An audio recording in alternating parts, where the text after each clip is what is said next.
సీతక్క, ఓ సీతక్క, సీతక్క అనియా ఆకని పిలవరా. ఎందుకే నువ్వు పిలవరా. సరే సీతక్క, ఓ సీతకోయ్, సీతక్క, ఇదిగో సీతకోయ్, మా చెల్లెలు వెళ్తుందిరా. ఇలా రా.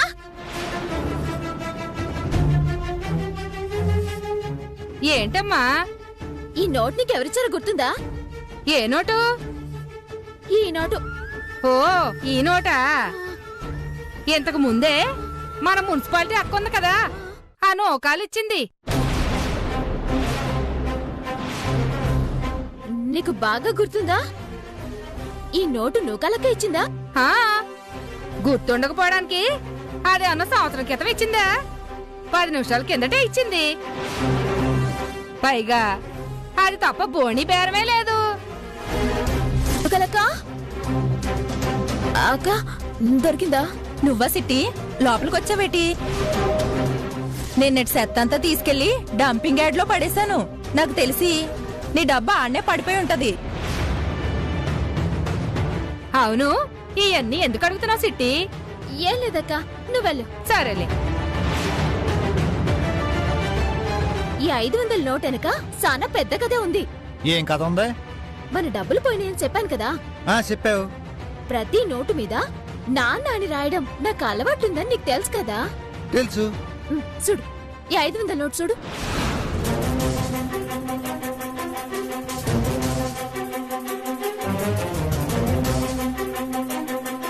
అయ్యో బాబోయ్, అంటే ఈ నోటు మందేరా అన్నయ్య.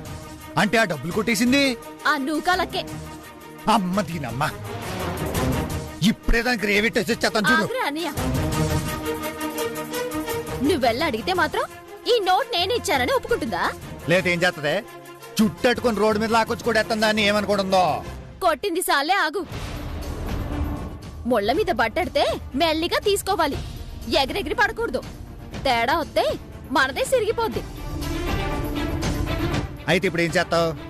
పోయిన డబ్బులు ఎలా రాబట్టాలో నాకు తెలుసు. నీ పని నువ్వు చూసుకో, నా పని మీద నేనుంటా. అలాగే.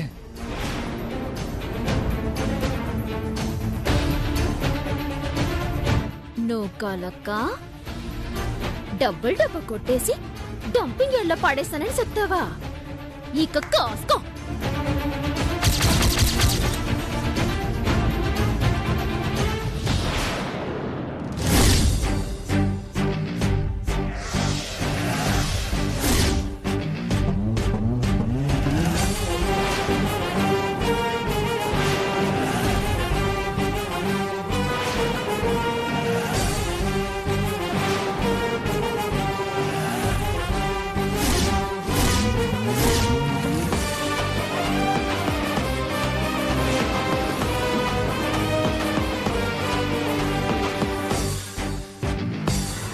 ఏంటి చిట్టమ్మా, సైకిల్ తెచ్చి నా బండికి అడ్డంగా పెట్టావు? ఏట్లేదు దాసన్నా, మా ఇంట్లో డబ్బుల డబ్బా పోయిందని నీకు తెలుసు కదా. అవును. ఆ డబ్బుల డబ్బా డంపింగ్ యార్డ్ లో పడేశానని నూకాలక్క చెప్పింది కదా. అవును చెప్పింది. ఆ డబ్బుల డబ్బా పోలేదన్నా, మా ఊళ్ళో ఒక ఆవిడకి దొరికింది. కాదు, ఒక ఆవిడ నొక్కేసి దాచేసింది. మా ఆవిడేం దాయలేదు. గుమ్మడికాయల దొంగ ఎవడు అంటే భుజాలు తడుముకున్నట్టు ఎవరో డబ్బులు దాచినందుకు నువ్వెందుకు కంగారడిపోతున్నావన్నా? నేనెందుకు కంగారు పడతాను? ఒకవేళ గాని ఆ డబ్బుల డబ్బా మా ఆవిడ తీసిందేమో అనుకుంటావని చెబుతున్నాను. అది నిజమేలే. కాకపోతే గుడ్ న్యూస్ దాసన్నా. గుడ్.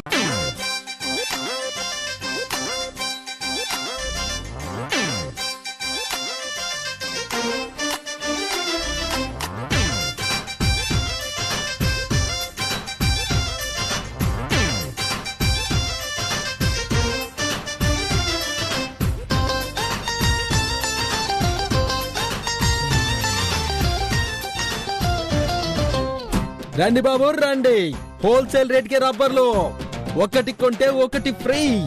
ఇది కూడా ఎవరు ఓవర్ యాక్షన్ చేయకు. ఒకటి కొంటే ఒకటి ఫ్రీ అని నీకు చెప్పానా? చెప్పలేదు. ఏదో ఫ్లోలో అలా. నువ్వు ఫ్లోలో ఏం వాడద్దు గాని నేను చెప్పింది నువ్వు చెయ్యి చాలు. ఆ మున్సిపాలిటీ అమ్మాయో దాని మొగుడో వస్తారు, తెలివిగా ట్యాపింగ్ చెయ్యి. టాపింగా? ట్యాపింగ్. ఓ ట్రాప్ ఏమో. ఇప్పుడు చూడు.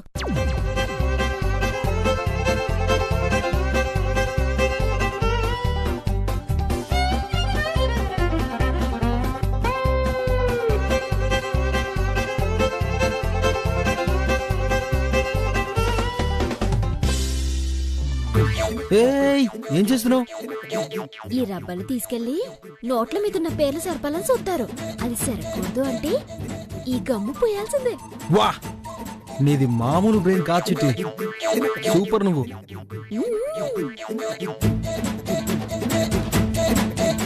అయిపోయింది, ఇక వెళ్దాం. సరే పద.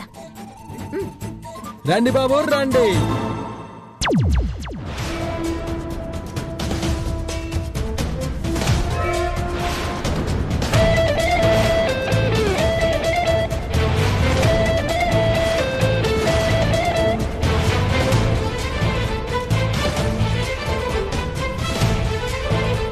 అయ్య బాబోయ్, సిట్టి చెప్పింది నిజమే. నా పిచ్చి పిల్లాడికి ఈ విషయం తెలియక డబ్బులు మార్చేసిందంటే చిట్టికి దొరికిపోయి ఉండేది, జైలుకు కూడా పోయి ఉండేది. ఇప్పుడు ఏడు చేయాలి? అర్జెంటుగా అక్కడికి వెళ్ళి ఓ రబ్బర్ కొనుక్కొచ్చి ఈ పేర్లన్నీ సరిపోయాలా. ఆ తర్వాత నా పిల్లానికి ఈ విషయం చెప్పి సర్ప్రైజింగ్ ఇయ్యాలా.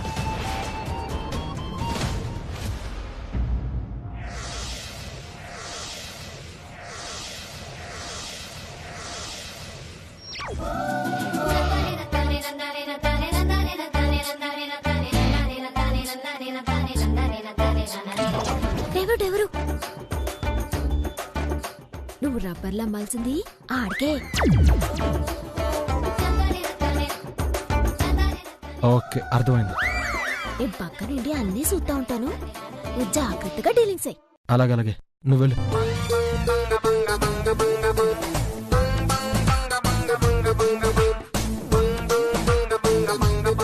ఎరేజర్స్, షార్ప్నర్లే, రబ్బర్లే, రండి బాబు రండి.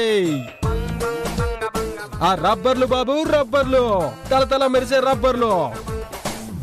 గట్టిగా రుద్దితే పేపర్ల మీద రాతలే కాదు, తల మీద రాతలు కూడా చెరిగిపోతాయి. ఆ రబ్బర్లు బాబు, రబ్బర్లు. ఈ మధ్య రబ్బర్లు ఎలా కూడా అమ్ముతున్నారేంటి? ఇంకెలా అమ్మమంటావు బాబు? చెప్పు, అలాగే అమ్ముతాను. ఏమక్కర్లేదులే, షాప్ దగ్గరికి వెళ్ళి కొనుక్కుంటానులే. ఆ రబ్బర్లు బాబు, రబ్బర్లు. అన్న ఓ రబ్బరేవో. రబ్బర్లు లేవు బాబు. అదేంటి? అదిగో ఉన్నాయని వాళ్ళు తీసుకుని బ్లాక్ లో అమ్ముతున్నారు. రబ్బర్లన్నీ బ్లాక్ లో అమ్మడం ఏంటి? అమ్ముతున్నారు బాబు. ఆ రబ్బర్లు బాబు, రబ్బర్లు, తల మెరిసే రబ్బర్లు, రబ్బర్లు బాబు, రబ్బర్లు.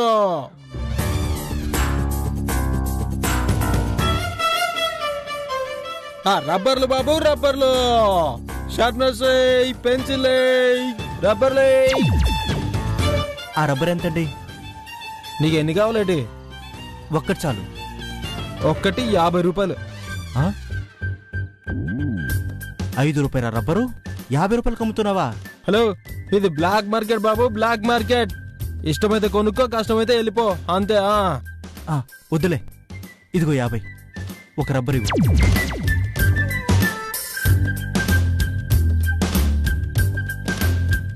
తీసుకో.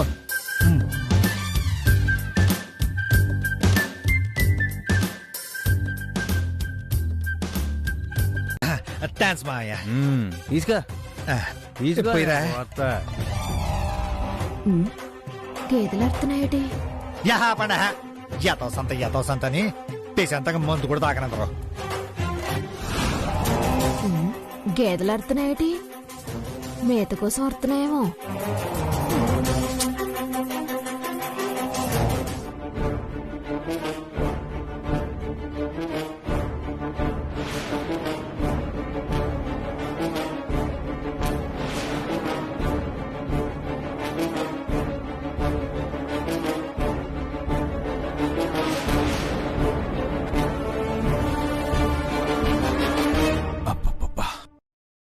మంచి పొంగు మీద ఉంది. ఎవరితరా ఇది? మాయా, అది నా చెల్లెలు మాయా. ఎవరు? మన సిట్టా? అవును మాయా. ఏయ్, ఎవరు మీరు? ఆ? అయ్యి బాబు, ఇది వచ్చింది. మా పసులు పాకలో కూర్చున్నారు. అనియా, రే అనియా, నువ్వా?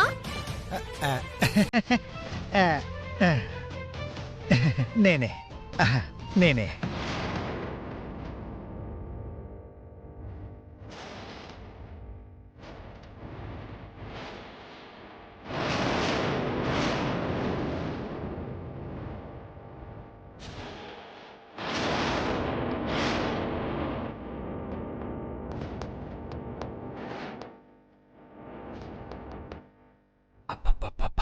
చిన్నప్పుడు ఎప్పుడో పాల్సు తినే కొబ్బరి లౌజ్లా ఇంత ఉండేదాన్ని.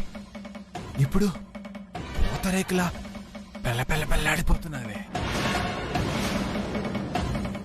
అబ్బా, ఇప్పుడు దాకా నేనేసింది 2 పెగ్గులు అయినా నేను చూడగానే 6 పెగ్గులు వేసినంత కిక్కు వచ్చేసింది. ఏ ఏటా పిచ్చుకూతలు? అయినా మన ఇంట్లో తాగడాపారం ఎందుకు కట్టించినవరా? రే అనియా, ముందు ఆ గ్లాసులు సీసాలన్నీ బయట పారాయి. వాసనకే వాంతొచ్చేలా ఉంది. అజోస్, కోపంలో కూడా ఇంకా అందంగా ఉన్నావే. ఏయ్, అసలు ఎవరు నువ్వు? తప్ప తాగిందే కాకుండా నోటుకొచ్చినట్టు బాగుతున్నావు. రే అనియా, ఈ మందనంతా ఇంటికి ఎందుకు తీసుకొచ్చావురా? ముందు ఇద్దరిని బయటికెంటాయి. సిటీ సిటీ నువ్వు ఆగు. ఒక్క నిమిషం. వాళ్ళు ఇక్కడే ఉండిపోవడానికి వచ్చారటే ఓ 10 నిమిషాలు ఉండి వెళ్ళిపోతారు. వాళ్ళతో నాకు చాలా పెద్ద పని ఉంటే. ఏటది?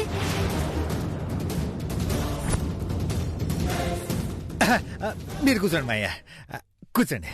సిట్టి, నువ్వు ఎల్లవే, 10 నిమిషాలు పంపించేస్తాను. నువ్వు ఎల్లవే బాబు. అలాగే 10 నిమిషాల తర్వాత మళ్ళీ వస్తాను. ఆ. వాళ్ళు ఇక్కడే ఉన్నారనుకో, నేనే బడపట్టి బయట నేను పంపించేస్తానగా, నువ్వు వెళ్ళు.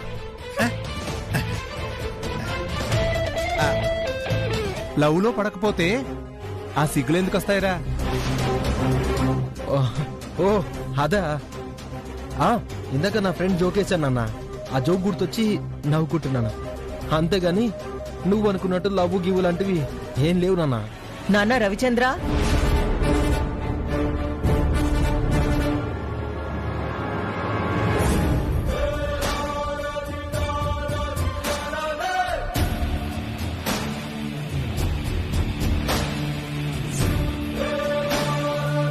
నీ ఫ్రెండ్ వేసిన జోకు గుర్తొచ్చి నవ్వుకుంటున్నావా? అవునమ్మా. నీ ఫ్రెండ్ జోకేస్తే నీకు నవ్వొచ్చింది నాన్న. కానీ నా ఫ్రెండ్ జోకేస్తే ఆ జోక్కి నా గుండె అగ్నిపర్వతల్లా మండిపోయింది.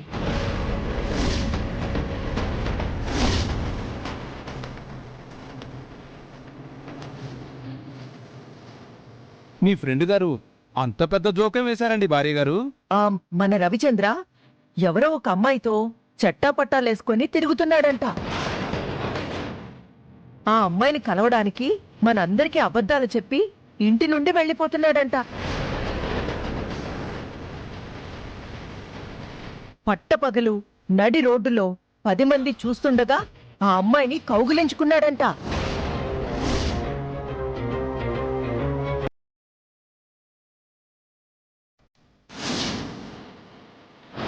కొంపదీసి చిట్టమ్మ నన్ను కౌగిలించుకోవడం చూసేసిందా? నేనబ్బాయి, పెళ్లిగాని అమ్మాయి ప్రైవేట్ గా మాట్లాడుకుంటుంటే మధ్యలో ఆడేందుకే?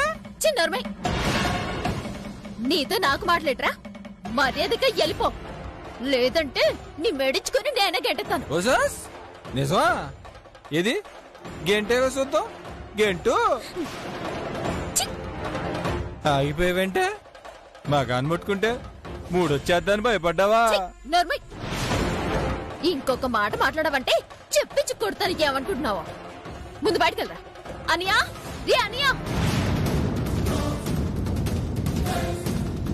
సూట్ సీట్ నీకా 20 ఏళ్ళు దాటిపోయినాయి, అయినా మీ ఇంట్లో నీకు పెళ్లి చేయలేదు. పాపం ఉప్పు కారం తినేవాళ్ళు ఊరుకుంటుందా ఏటి? మగతోడు కోసం తలతలాడిపోదు. అయినా ఎన్నాలని కోరికలు మొత్తం నొక్కి పెట్టుకుంటా చూపు. ఒక్కసారి మనమే సుఖపడిపోవచ్చు. చెప్పు తెగిపోద్ది సత్తనయాల. నీ కంటికి ఈ చిట్టమ్మ ఎట కనిపిస్తుందిరా? పాకాలు తిప్పిన చేతులు కొట్టానంటే 32 పళ్ళు రాలిపోతాయి. మర్యాదగా బయటకు పో. ఓసోస్ అలాగే పోతాలేవే. ఫైనల్ గా నేను చెప్పేది ఒకటేనే. పండక్కి నా పిల్లం పుట్టింటికి వెళ్ళింది. దాంతో నేను ఖాళీ. పుట్టింటిని తిరిగి వచ్చేదాకా నా పిల్లం ఖాళీ. ఇక్కడేమో పెళ్ళావుక నువ్వు కూడా ఖాళీ. ఇంట్లో ఎవ్వరూ లేక ఆ మంచం కూడా ఖాళీగా ఉంది. నువ్వు ఊనవే ఇద్దరం సుఖపడిపోవచ్చు.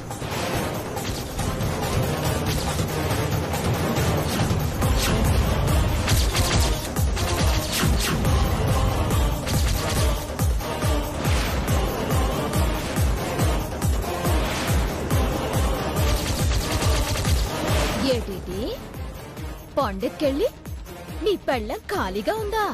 అవునే. అయితే మా ఇంట్లో మా అన్నయ్య కూడా ఖాళీగానే ఉన్నాడు. మీ ఆవిని పంపిస్తావేటి? ఏం కూసావే?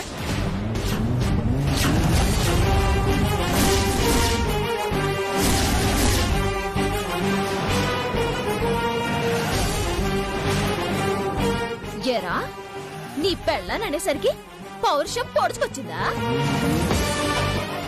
దేశంలో నీ పెళ్ళం ఒక్కతే నీతి మంత్రాలు, మిగతా ఆడవాళ్ళంతా నీతి తక్కువలా? నీలాంటి ఎదవలకి మాటలతో చెప్తే సరిపోదురా. చెప్పుతో సమాధానం చెప్పాలా?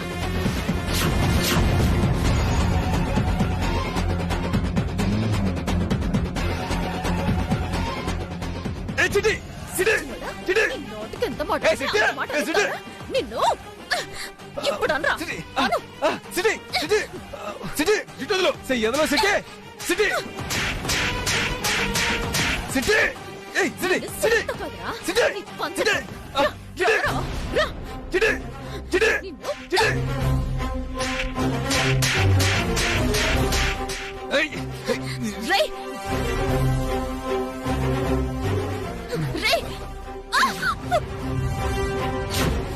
నన్నే చెప్పేసి కొడతావే నువ్వు? నీ సంగతి చెప్తాను. తాడపడి తేల్చేస్తాను.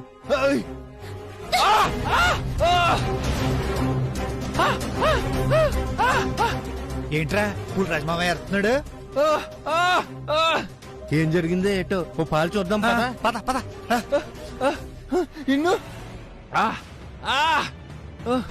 ఏమైందే? ఏటి బావా ఏటైంది? ఏటి అవలేదులే. మందెక్కువయి కోళ్లు తిరిగి క్యాండిల్ మీద పడ్డాడు. బొగ్గ అంటుకుపోయింది. మరి బొగ్గ మీదేటి చెప్పు ముద్రలా ఉంది? ఆ క్యాండిల్ మీద పడక ముందు సెప్పు మీద కూడా పడ్డాడులే. ఆ గుర్తు అలాగే ఉండిపోయింది. అయినా ఇతగాన్ని వదిలేసి మీరు ఎక్కడికి వెళ్ళారా? అదే కోటికాడి మాట్లాడదాం అంటే బయటికి వెళ్ళాం. అయినా నువ్వు ఇక్కడికి ఎందుకు వచ్చావు మాయా? చెప్పాగా సెప్పు దెబ్బల కోసం వచ్చాడని. ఏంటి? అదే పాపం నేల కోసం వచ్చి సెప్పుల మీద పడ్డాడు. ఎక్కిందంతా దిగిపోయి ఉంటది. తీసుకెళ్లి ఇంకో 2 గ్లాసులు పోయండి. దా బావా దా. ఇదిగో సెప్పు తెగిపోవడం గురించి ఈయనే ఉంటావు. ఇప్పుడైతే కళ్ళారా చూసావుగా. సెప్పులతో కూసింత జాగ్రత్తగా ఉంటే. బావా దా దా బావా.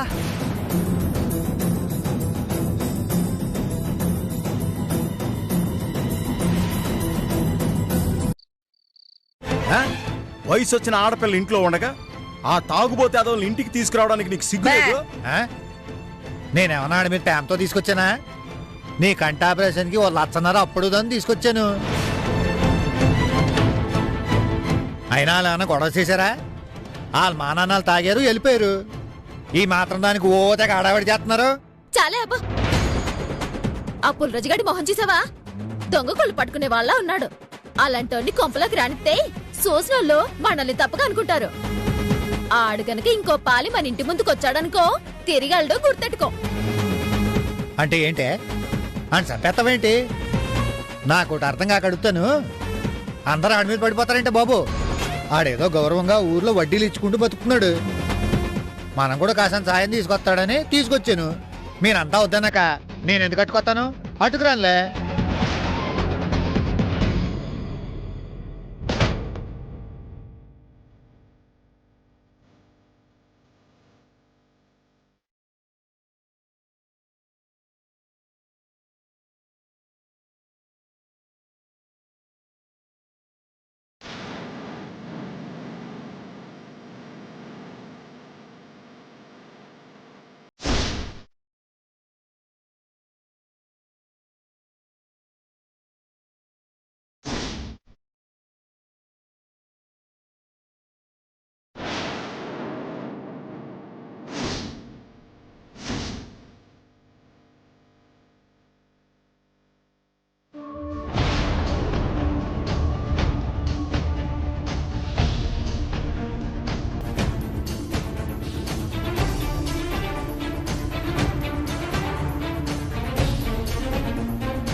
అమ్మలుడు నా మీద కాళ్ళు చేతులేసి నన్ను కవ్వించి కౌగిలించుకున్నది తుర్రున పారిపోవడానికా? అమ్మా నన్ను తప్పించుకోలేవాలుడు. ఇదిగో నీ వెనకాలే వచ్చేస్తున్నానుండు.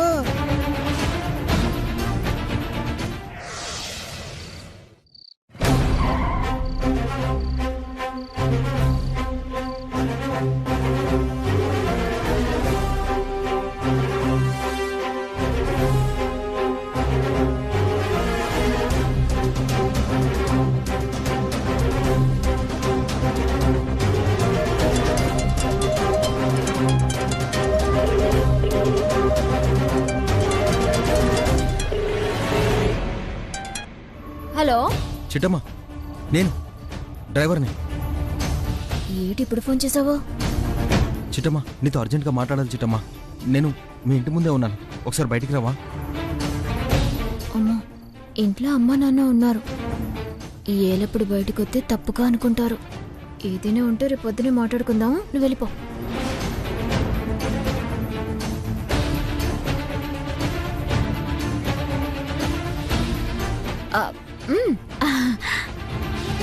లేదు చిట్టమ్మా, ఇప్పుడే మాట్లాడాలి. చాలా చాలా ముఖ్యమైన విషయం. ప్లీజ్ నా కోసం ఒక్కసారి బయటికి రావా? Please Chittamma, please. సర్లే, నువ్వు అక్కడే ఉండు, నేను వస్తాను. అలాగే.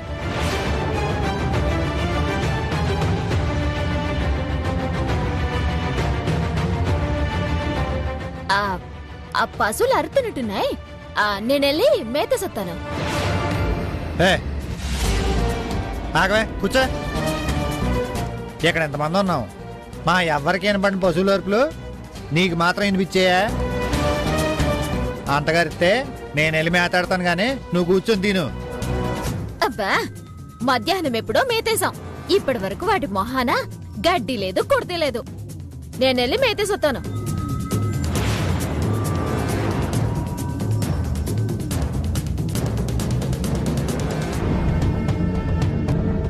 ఇదేంటి ఆ పశువులు అరుతున్నాయి అందే?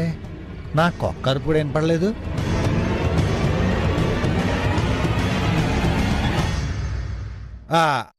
అమ్మా, నీకేమైనా అరుపులు వినిపించాయటే? మేము మూసుకొని తింటాంలే, మీరు మాత్రం తెరుచుకొని తినండి, లేకపోతే మొత్తం నోట్లోకి తెగదు. తినవే బాబు.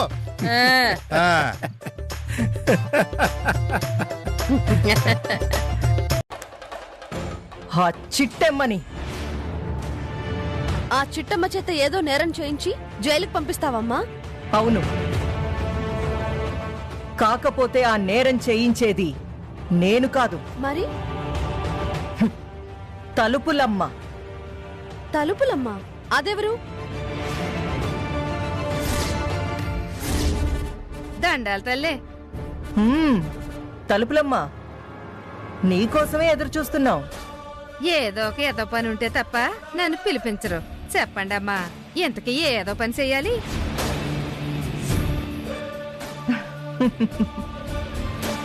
మిఠాయి కొట్టు చిట్టమ్మ ఇంటికెళ్ళాలి. నువ్వు పెట్టే చిచ్చుతో ఆ కుటుంబం 3 ముక్కలవ్వాలి. నా కొడుకు గురించి మాత్రమే ఆలోచించే చిట్టమ్మ తన కుటుంబాన్ని ఎలా కాపాడుకోవాలరా దేవుడా అని గిలగిలా కొట్టుకునేలా చెయ్యాలి. ఒక్క మాటలో చెప్పాలంటే ఆ మిఠాయి కొట్టు చిట్టమ్మ బతుకు సర్వనాశనం చెయ్యాలి. బతుకులు బాగు చేయాలంటే కష్టంగానమ్మా. బతుకు బజారు పాలు చేయాలంటే ఎంతసేపమ్మా? మీరు అనండి. తల్లికి కూతురికి, మొగుడికి పెళ్ళానికి, అన్నకి చెల్లికి మధ్య గొడవెట్టేసి చుట్టూ పట్టుకుని కొట్టుకునేలా చేయకపోతే నా పేరు తలుపులమ్మే కాదు. సభాష్, నువ్వు అంతటి దానివని తెలిసే నిన్ను పిలిపించాను. వెళ్ళి నువ్వు ఆ పనిలో ఉండు. అట్టగేనమ్మా. అక్కడ ఏం జరుగుతుందో ఎప్పటికప్పుడు సమాచారం మీకు అందిస్తాను. ఉంటాను తల్లే. ఒరే తమ్ముడు, అక్క అడ్వాన్స్ ఇరా.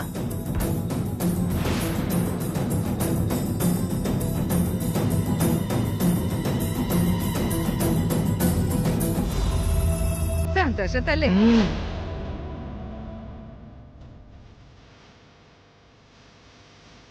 అమ్మా, మనిషిని చూస్తే తేడాగా ఉంది. అన్నంత పని చేస్తుందంటావా? ఇదా ఇంట్లో అడుగు పెట్టాక ఒక్కరోజు మారకముందే ఆ చిట్టమ్మ బతుకు మారింది అన్న రిజల్ట్ మన చెవిన పడుతుంది. నువ్వే వింటావుగా.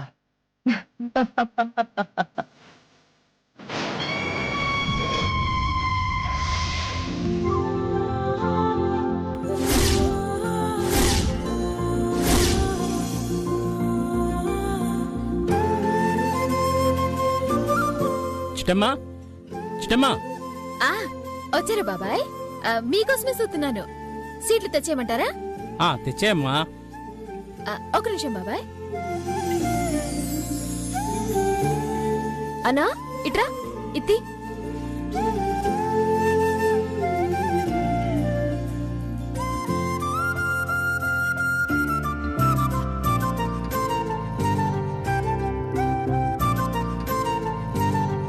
అన్నా అన్నా, నువ్వు వెళ్ళి అటు సంగతి చూడు. బాబాయ్, మొత్తం 500 కిలోల సీట్లు. ఒకసారి చూసుకుంటారా? నువ్వు స్వీట్లు చేశాక ఇంకా చూసుకోవడం ఏంటమ్మా? తూకమేసిచ్చేయి. ఒరే అనియా, 500 కిలోల సీట్లురా. తూకమేయాలంటే నాన్న వల్ల కాదు. నువ్వు వస్తే ఇద్దరం కలిసి తూకమేసి ఇచ్చేద్దాం. ఏటే? నాకు తోక వేయడం తప్పితే వేరే పని లేదనుకున్నావా? అవతల పాలు తీసుకుని ఎలా అవుతుంది? నీ పన్ను చూసుకో, నా పని నేను చేసుకుంటాను.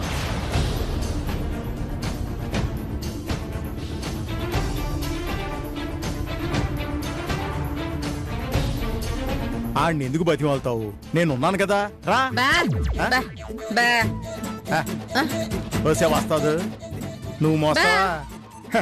మళ్ళీ ఏ నడవన్నా పట్టేసిందనుకో, అప్పుడు నేను మిమ్మల్ని మొయ్యాలా?